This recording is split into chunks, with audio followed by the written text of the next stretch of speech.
क्या गॉड इतना पावरफुल हो सकता है कि वो एक ऐसा स्टोन बना दे जिसे वो खुद भी ना उठा पाए? सुनने में ये एक सिंपल क्वेश्चन लगता है, लेकिन फिलोसफी की दुनिया में ये क्वेश्चन सेंचुरी से लोगों को कंफ्यूज करता आया है। इसको कहते हैं द ओमनीपोटेंस पैराडॉक्स। और ये पैराडॉक्स डायरेक्टली चैलेंज करता है एक आइडिया को, can all powerful being truly exist?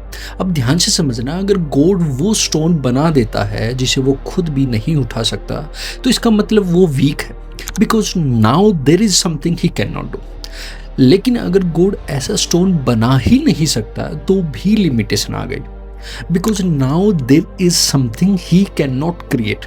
मतलब दोनों केसेस में प्रॉब्लम है, या तो गॉड वीक है या फुल्ली ओमनीपोटेंट नहीं है, और यही पैराडॉक्स है। लेकिन डीपर फिलोसफी यहाँ और इंटरेस्टिंग हो जाती है। कुछ फिलोसफर्स कहते हैं प्रॉब्लम गॉड में नहीं, प्रॉब्लम लैंग्वेज में है, क्योंकि हम ऑल पावरफुल को लॉजिकली इम्पॉसिबल चीज़ों तक स्ट्रेच कर देते हैं। Example, can God create a square circle? Can God make 2 + 2 = 5? Can God create a married bachelor?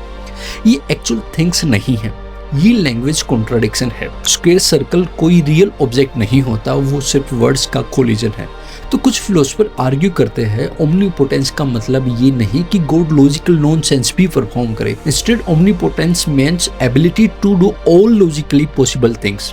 और फिर एक और डीपर लेयर आती है, मे बी पैराडॉक्स का पर्पज आंसर देना नहीं था, मे बी इसका पर्पज था ह्यूमन लॉजिक की लिमिट एक्सपोज करना। Like imagine trying to understand infinity with a finite brain. Human mind reality को लैंग्वेज और लॉजिक के थ्रू समझता है, लेकिन क्या पता एग्जिस्टेंस खुद लॉजिक से भी बियॉन्ड हो।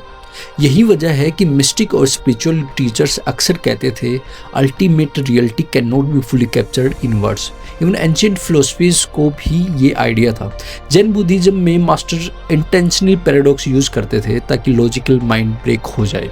जैसे एक फेमस जैन कौन है, what is the sound of one hand clapping? Question का पर्पज आंसर नहीं है, पर्पज है तुम्हारे लॉजिक फ्रेमवर्क को ब्रेक करना। और शायद ओमनीपोटेंस पैराडॉक्स भी वही करता है।